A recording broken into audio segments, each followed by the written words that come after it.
Today on the Riff, Jeremy sits down with Will Maxwell, the Republic campus pastor, and they may or may not talk about race. They talk about race. Really, that's the entire episode. It's a great conversation, and we hope that it's helpful today. Thanks for listening. Hello, Riff listeners. Whether you are watching visually, listening audibly, Yep. we are thrilled to have you. And I have my friend, Will the Thrill Maxwell, I got to come back. in the house. I thought I blew it after the This first is one. time number two. And unlike Preston, I remember both of my times. You do? I do. Well, it's Okay. only been one time, so it's easier to remember. Now, I guess. lots changed. Okay, we were introducing you, I believe, Yes. as the Republic campus pastor. And you're still the Republic campus I'm pastor. still there. At I'm least at still the there. time of recording this. Tell us a little bit about Who Republic knows? campus. Oh my gosh. It's been a run. Matter of fact, this week I sent a message to a lot of our team, and the message was just Republic ? Exclamation. Because what a great season right now. Yes, no, it's an incredible season. It feels like families are excited, and so when you get, it's one thing to be excited amongst the staff, the team of 5 that we have, but and in North Point as a whole about Republic. But when other families are there and they're the people that are in their community Monday through Friday, and they're like, you have to come check this place out. That's when I think something special really begins to happen. So that's what we're experiencing right now, and it's awesome. We have fun, very family oriented. We got multi-generational people there, so I mean it's cool. It's awesome to be able to be a part of that. Now, do you have to have a Dodge Caravan with a stick figure of families to come? No, not at all. Not at all. Moped, whatever. We'll take it all. It doesn't matter. Now, how are you doing at cleaning up the mess March left? Because good grief, man, that guy. Oh my goodness. It's a team effort. That's team good. effort. That's all it is. Well, okay, now really quick, do we have a building yet long term for Republic? Because we're working on We one. have a building. We It's do just have a we building. have to set up and tear we it down share every it week. 6.5 days a week, right? Yes. No building yet. So if you're out there and you're listening, we would love to have a building. So, Yes. But no, right now we are load in, load out. So 6:30 in the morning, and we load it all in, set it all up. It's really pretty cool to be able to see, like, all right, this is what God can do in a gym. Yeah. When we load in, load out, and see all the things that are going on in there, and then we tear it back down, get ready for the rest of the week. It's not the first time people have prayed in a gym. Every time I watch the Zags, I'm praying in the gym. But honestly, we have such a great team, a team of mobilizing. That doesn't even make sense what I just said. But what we do is we have a great team of people who are mobilized on this mission, right? And they're excited about what they're able to present and provide for the area of Republic and beyond. And we don't feel limited by the building we're in because it's been awesome. It's a great deal. However, we really are excited about when we have a permanent location where we have 7 days a week access and a spot in that community called home. Right. And so, hey, it took Israel 40 years to have a permanent home. We're trying to do it in less than 40 months here. Yes, significantly, hopefully. All right. So anyway, hey, Will, what I want to talk about is, we're dropping this here in the month of February. And February is Black History Month. And we had the conversation. I said, hey, come be a guest on this an episode. What I'd like to do is just talk about Black History Month, but bigger than that, because obviously people will find this link and it might be September and whatever it might be. Sure. Talk to it. I want this conversation to be one where it helps us be curious, compassionate, and more reflecting of who Jesus is when it comes to race. And so I believe as a pastor going into this conversation, I'm fully aware that if we do this right, there's going to be some uncomfortable moments on the listening end, probably uncomfortable moments here. Sure. Because of my relationship with you, I'm totally all right with that. Yeah. I just want us to grow. I want to grow.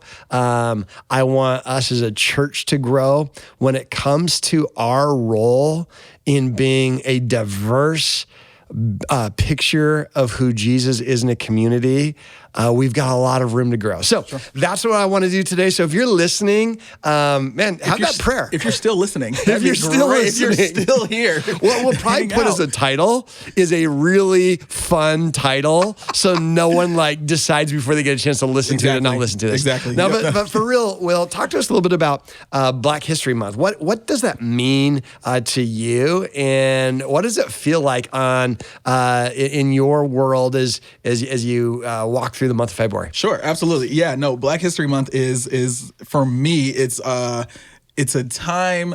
Well, okay, let me say it this way. It's a time to highlight something, right? It's a time to put the focus, like a dedicated time for this, to be able to celebrate joy, to celebrate accomplishments, to also look back of how far we've come, and then think about the future of what could be.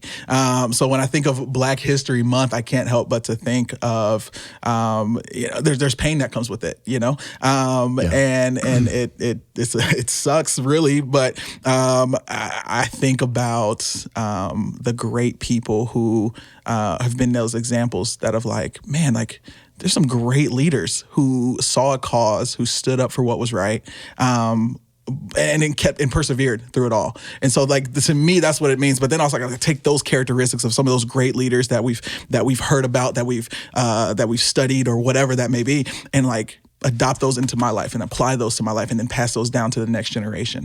So I think about the courage and the persistence and the resilience of leaders of that time, of this time, because it's still happening. There's still leaders who are doing that. And I just look and I'm just inspired.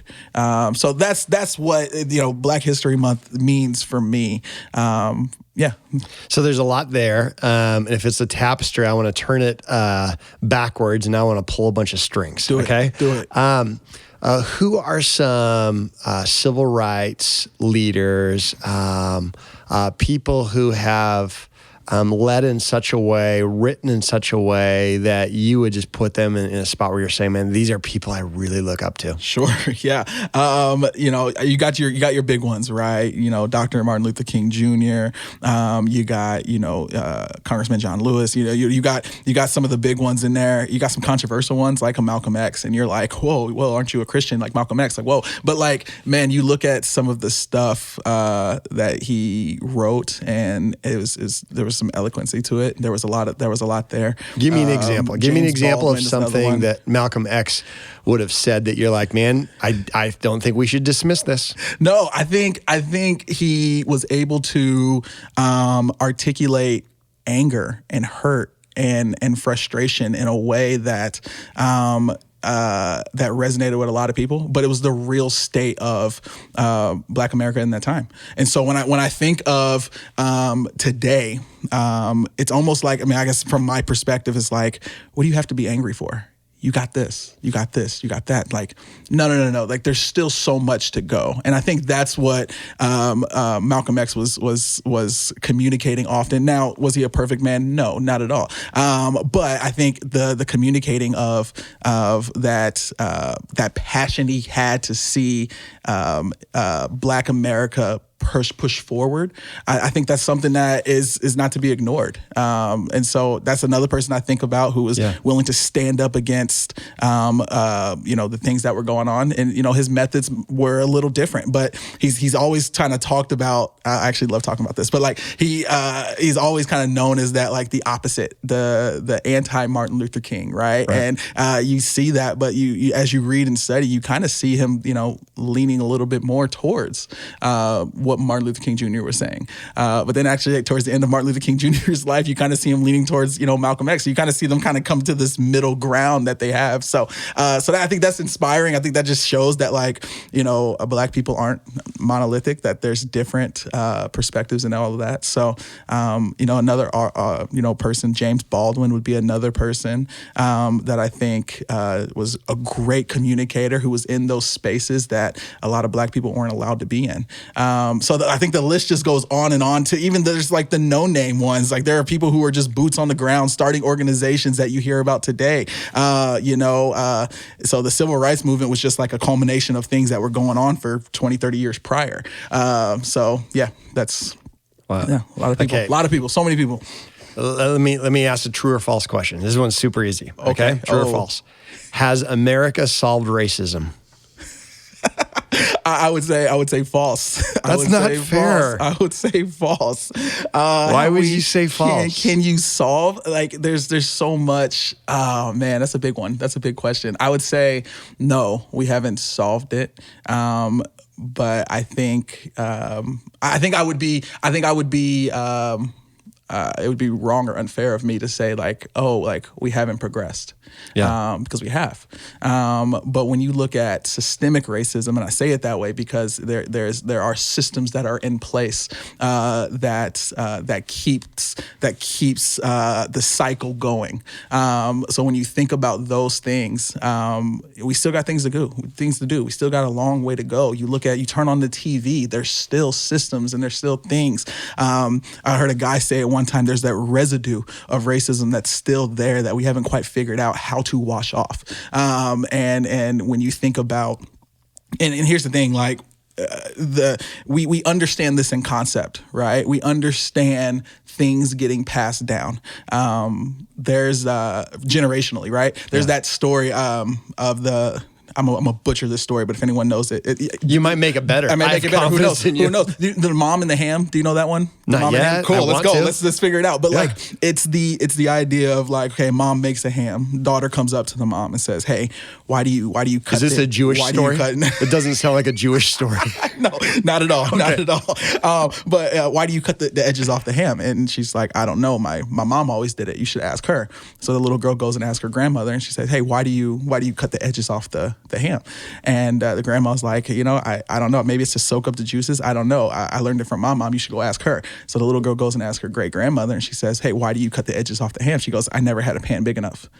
And so you're like, it's just, but no one knows why this is happening. And so we've never taken the time. And I think we're starting to. I think we're starting to look at these things and being like, hey, why? And you can throw out the facts. Why is there systemic racism in our healthcare system, in policing, in wherever XYZ is, And so just looking as like, hey, why is this going on? But I think even when I talk about that story, I think it's important for us to like look within ourselves and just like, why is it that I feel this way? Why do I respond that way to this? Is it because of what my parents did? Is it because of what their parents did? Is it because racism, the civil rights era, like wasn't that long ago. Right. So when you look at like Ruby Bridges, right? Another pioneer, she's still alive. Like she has an Instagram page, and she was the one who was one of the first ones to integrate schools during the Brown versus Board. Like it's not that long ago, but I think we think it is. Right. And so I'm like, my grandparents are alive.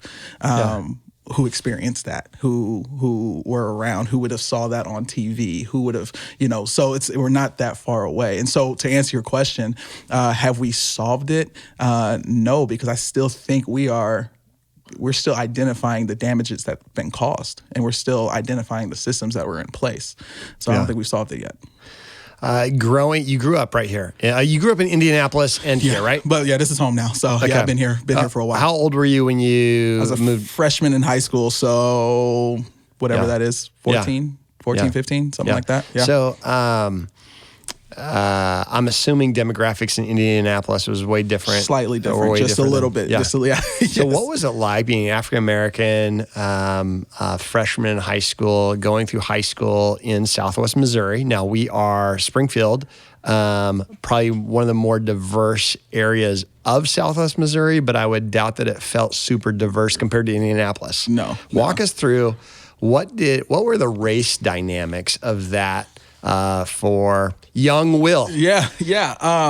It's funny because I look back when you're a kid, especially back then, because you got to think like, it's not like race hasn't always been an issue, but over the last 10 plus years, it has been a heightened issue. You cell phone, social media, all that other stuff. So it's been more of a, attention to it. But when you're a kid back then, you're naive to a lot of things. But you still feel those things. So I knew that I'm the only I'm one of maybe 2 or 3 black kids on a football team, or I'm the only black kid in certain environments. Like, you notice that even at a young age, you notice that you're different. And to be mistreated as such is one of those things that you pick up on, pretty quick. And so what was it like for me? I'll say this, man, probably, and a lot of other, I think, black kids probably feel the same way. Assimilate. Like, you want to fit in. As a kid, you're in a new environment. You want to fit in. So you don't rock the boat. And so maybe some of the jokes you hear at the lunch table, back of the bus, football, locker room, whatever, you don't address. Even though it makes you cringe a little bit, you laugh. So you assimilate into to not make any waves, to not rock the boat. And that for me, that was a lot of my high school. Even post high school, it was a lot of that. So like 5-6 years, I would say, was a lot of that, and it took a lot to kind of shake that off of me. But then it kind of left me lost and confused of like, hey, who I am, who am I? What does it mean to be black in some of these white spaces that I found myself in? At that time, I'm in a church where predominantly white church, and I'm like, what does it mean to speak up, to have my voice, to be comfortable here, to So yeah, that's so I know I kind of gave you a lot there, but to go back to your question, what was it like for me at that time? Man, it was definitely different. It was different coming from Indianapolis to Springfield, Missouri. So So I mean, you've been at North Point. Is it 3 years now? 3 years, almost to the time of this recording. This, I feel like in those 3 years, and I hate any weight on you to help me and or others navigate, but you have been very gracious and patient in having conversations that I can't imagine what this feels like on the other side of me. Some of these conversations of me wanting to learn, like what does it mean? What does it feel like? What does this day feel like? What does this event that unfolds feel like? And you've helped me with a greater sense of understanding. At the same time, I would imagine not at the pace that's always helpful on your end for me as a leader, but you have been such a value to North Point. You've been a valuable friend of North Point. What have you learned about North Point in this time as we've all wrestled together with different views? Sure. Probably staff and people who attend. Yeah, no. And, man, you've been great. You've been great to talk to. You've been great. And one of the things that I've learned that you model very well is to live in that state of curiosity, to not walk as if you have it all together, to learn the perspectives and why people feel that way. And so for me, that's what it's been like, before coming to North Point, I was very lost and confused of what does it mean to be black and Christian. I felt like those two things had to be separated. Time out. Why, let's pull that string and then let's keep going back. Sure, yes. Why would that be a tension? Because of how I would see the church respond to, murders and killings and, the things that affected people who looked like me. And so I'm like, oh man, if they are the representative of Jesus, if that's what it looks like, that's what it means to be Christian, then like my black self cannot be in this space because it's not, there's a conflict here. And it took a journey of just. So again, I don't want to interrupt, but I need to. So was there a conflict between what you felt and who Jesus was? Yes. Like, I'm like, this cannot be the same God that I have devoted my life to. It's just not. And if it is, I don't want anything to do with it. Yeah. And so I remember very specifically when that journey for me started, it was, Alton Sterling. And it's so sad that you can throw a name on here and then you're like, okay, wait, which one was that? But it was one of those moments where I would see I saw the church. And I would, you get on social media and you see, and you would expect these people to be full of compassion and like their heart to break like mine would. Can you tell us the type of things that you would have expected to see, and the type of things that you did see? Yeah. So the things that I would see was just it was hateful. It was, oh, he shouldn't have done this. He shouldn't have done this. That, oh, did you see his criminal past? Did you see that he was, good riddance? Like all these things you would see, and I'm like, and what did you want to see? What did you need to see? Heartbreak. I needed to see that his life mattered, like that.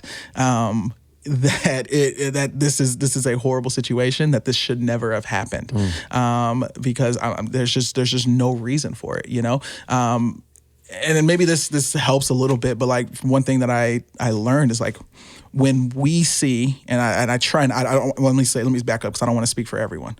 When I see a Black life on TV, and I see Tyree Nichols, I see Trayvon Martin, I see all these names that kind of come across. To me, they're not just people. I'm not detached from these people. This is a reality that I'm like, that could be an uncle, that could be an aunt, that could be me, that could be, somebody close in my family. What really breaks my heart is that I'm like, that could be my son. And that's like, oh, all right, well, let me say, like that's I think what shakes me. And then when I see these things that get posted and I hear these things from people, and I'm like, I baptized your kid. I officiated your wedding. I've been with you through some of your darkest moments. And to think that if this were to happen to me or to somebody in my family, this is how you would respond.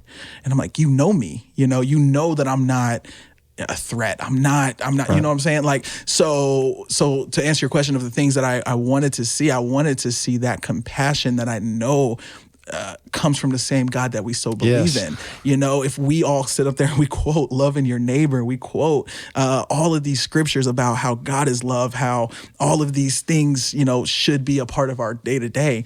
Why is that not happening here? And so those are the things that I was missing. And so to go back to the original question about North Point, I was able to.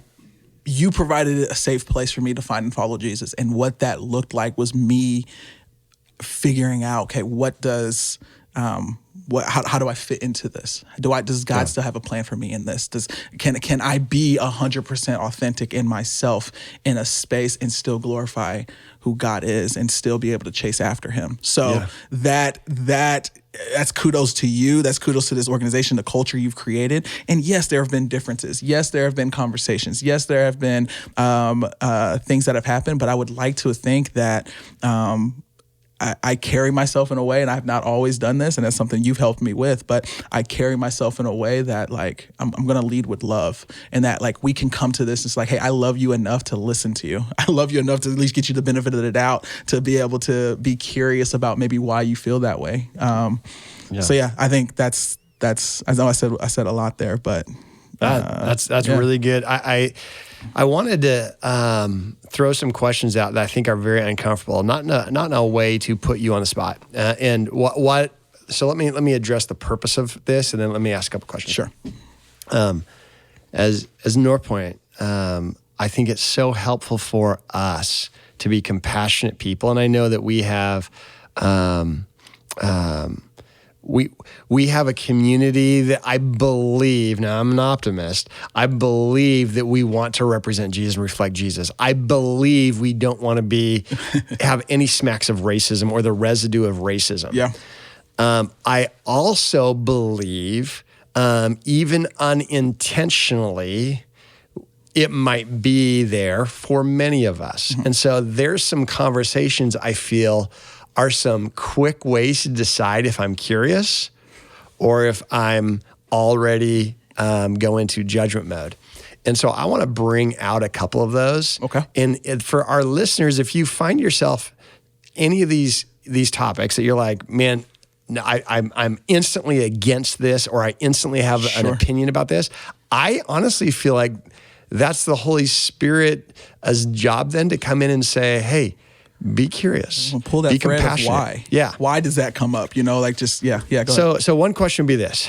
Tyree Nichols, just recently, as we're recording this, is very recent. End of January, I believe, is when this murder happened. And some would say that throw this case out because it's not racism, because many of the officers involved in this were black. Sure. So this is black on black crime. This isn't an example of racism. Yeah.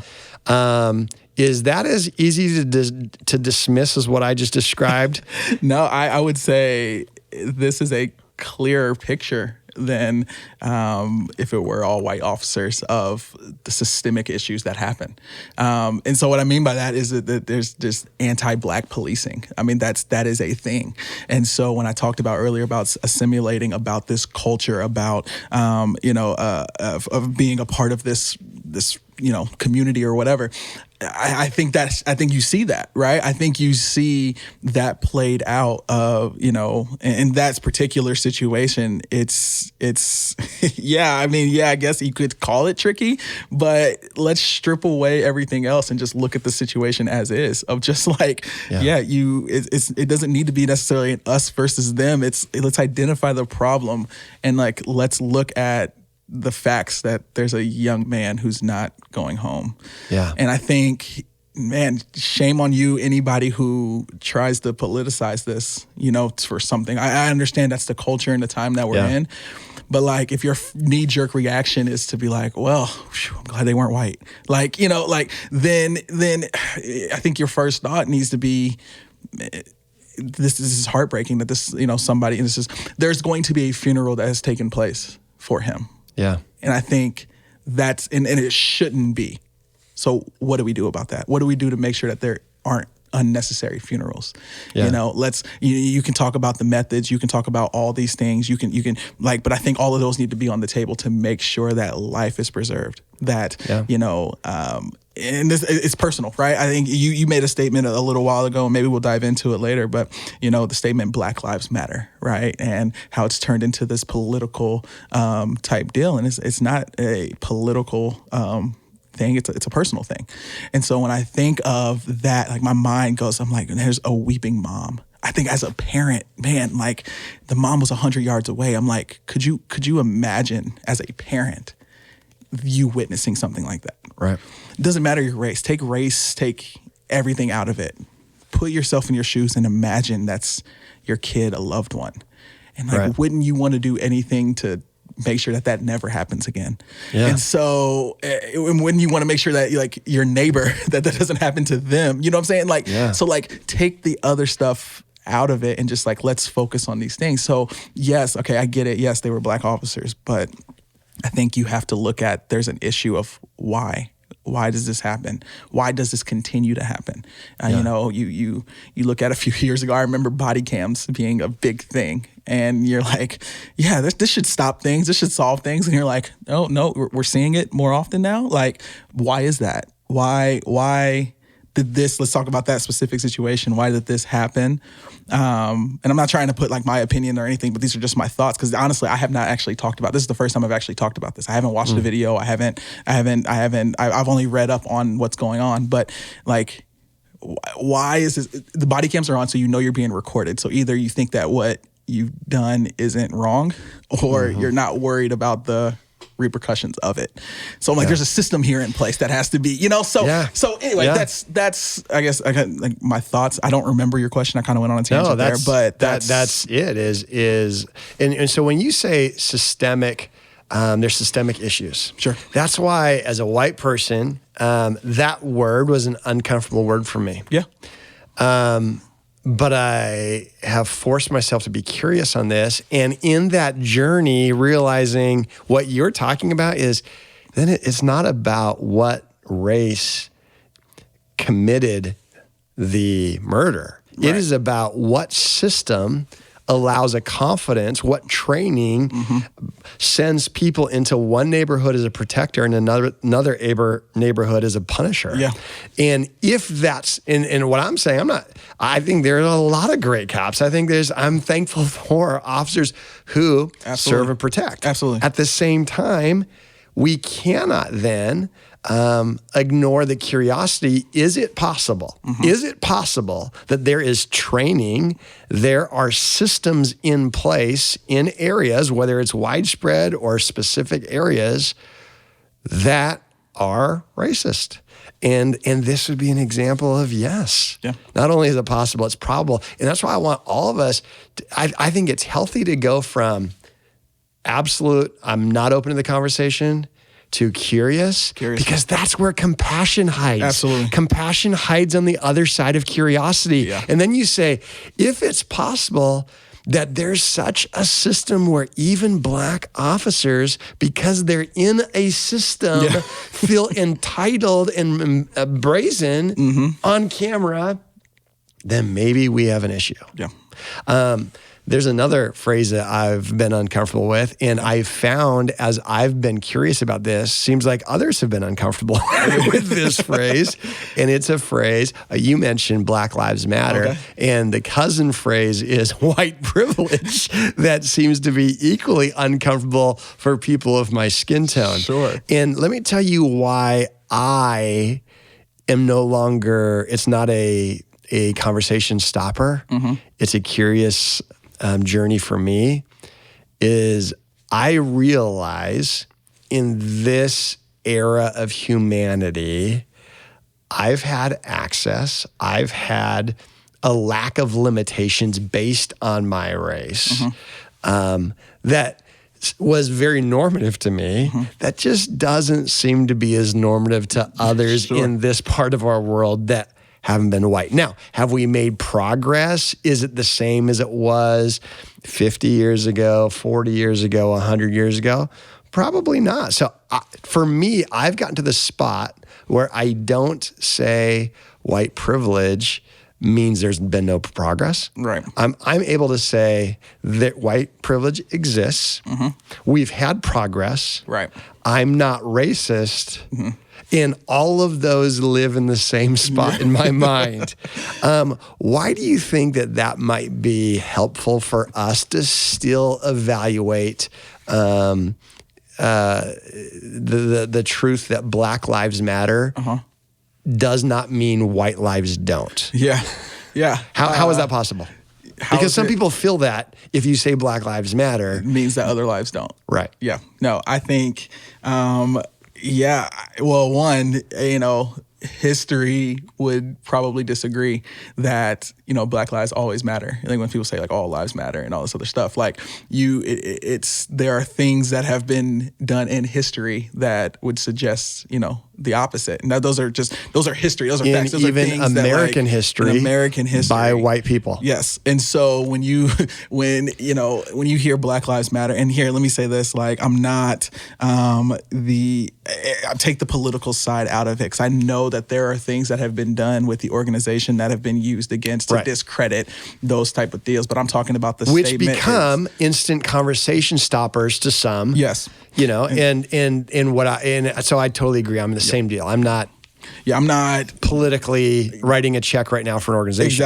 Exactly. So when I think about the statement itself, it is the rally cry. It's Black History Month. It is like, hey, like our stories matter, our pain matters, our lives matter, our future matters. And so when you say, Black Lives Matter, it's because we are in spaces where they don't. We continually find ourselves in spaces where they don't matter, or they don't matter as much. They don't, I saw people like, oh, maybe they should change it to Black Lives Matter also, or two, or cool, semantics. We're talking about something different here. But like the presence of one doesn't mean the absence of another, right? And so it isn't saying like, hey, white lives don't matter, know? And so I think that is, when I hear that statement, when that comes up, it's not a diss or putting walls up to somebody else, Right. So,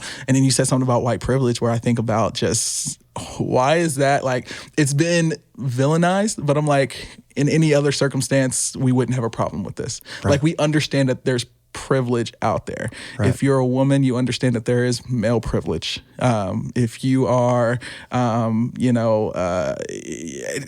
insert certain topics there. I love how Miles McPherson talks about. We read a book called The Third Option. He talks about right-handed privilege, and I love that analogy because it's so true. I go through life every day, and I do not think about how this would be harder if I was left-handed. This world is designed to make it easier for the right-handed person. Designed by me for not have to me adjust. to not have to adjust. It is designed by me for me as a right-handed person. Right. And you look at different areas of life, and you're like, well, yeah, I don't have white privilege.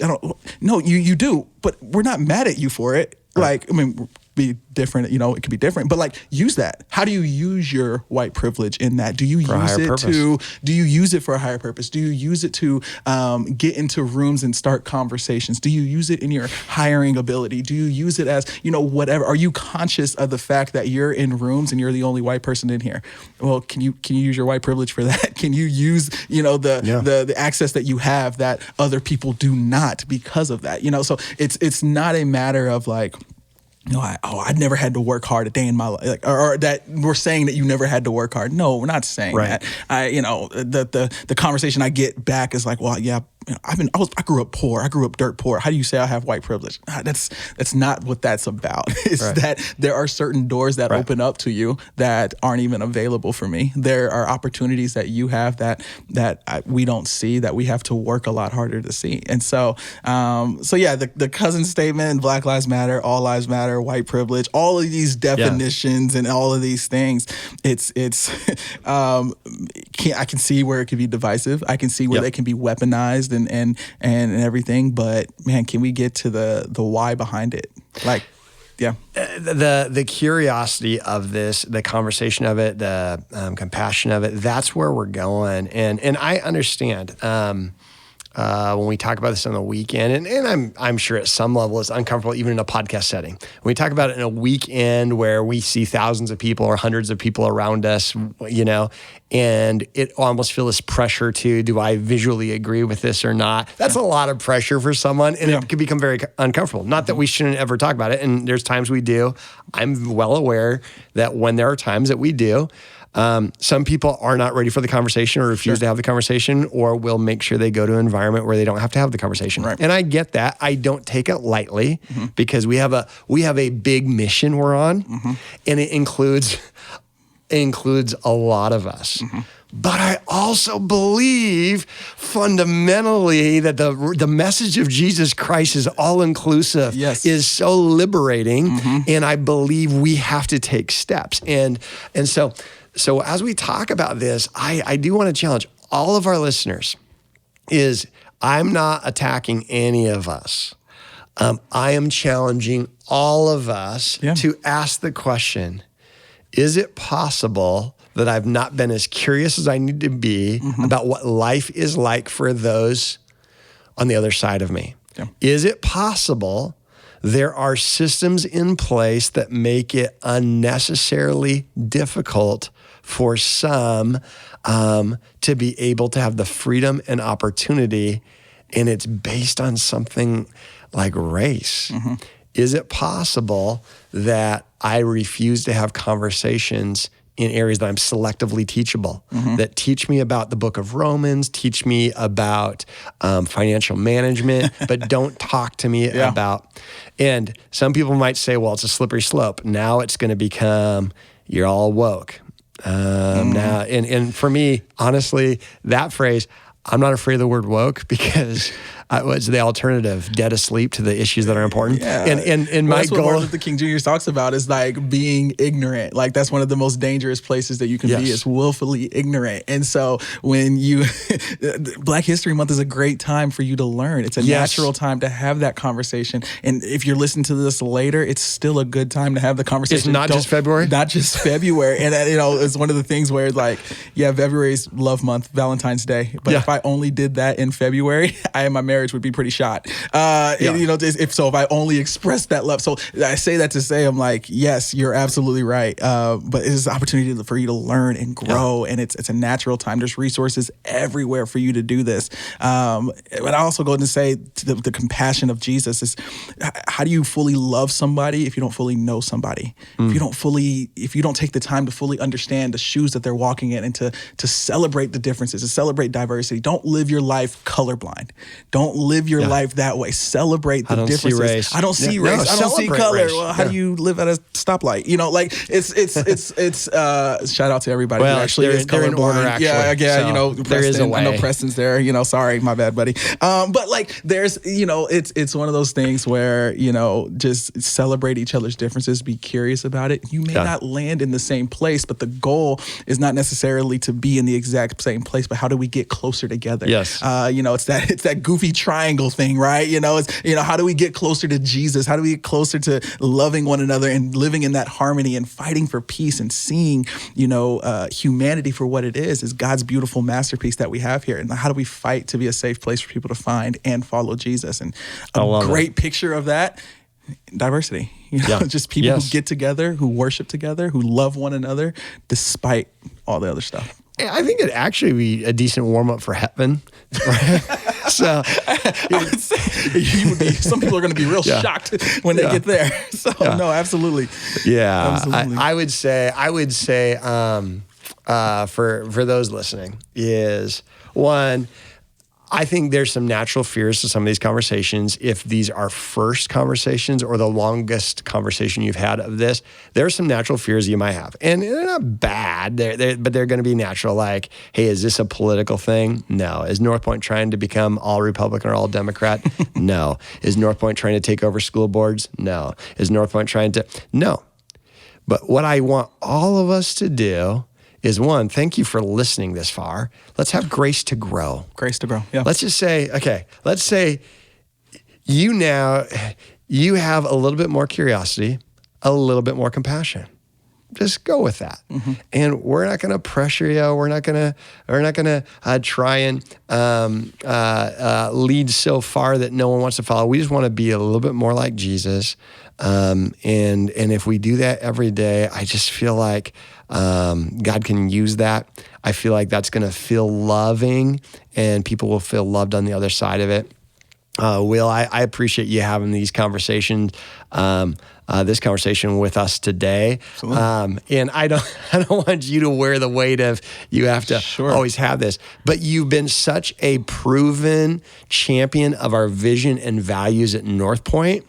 And it matters to me, your perspective in these areas. And I trust your leadership in this area too, because you've got our mission in one hand, your life in the other. And I can't wait to see what God continues to do with that. I pray that Southwest Missouri becomes one of the most loving, grace-filled places as God continues to allow this to be a growing, beautiful tapestry. I also pray that we get a building in Republic really soon. Yes, yes, we need it. We need it. I can't wait. I believe the Republic campus, I mean, the way it started, the way it's going, I believe this is going to be for the next several decades, a life-giving place. Absolutely. At a growing spot here in the Springfield area. So I'm so thrilled for you and Candace and for your leadership there. I appreciate you having me. I appreciate you leading this conversation. You've made it a safe place with the conversations. You've never treated me as ask a black guy. Hey, I'm the one black friend you got. Like, you've never treated me that way, but you've always been curious. You've always been compassionate. You've always led that. So it's helped me out a lot. It's helped me heal a lot to know that I have a safe place with you. So I appreciate it. It goes both ways. If you ever need to ask a white friend something, I got your back, buddy. So. I have a lot of questions. You would be so surprised. Part two. Why is everything a casserole? No, we'll talk about it later. It's fine. Yeah. It's fine. We'll talk about Columbus Day. We'll talk about no, maybe not. Anyway. This is so stupid. Hey, thanks so much for listening. Honestly, thanks for leaning into some difficult conversations. It's a big deal to us. Let's grow and have a great rest of your day. Thanks, Will. Thanks for listening to this episode of The Riff. We'll have a brand new episode every week, wherever you find podcasts.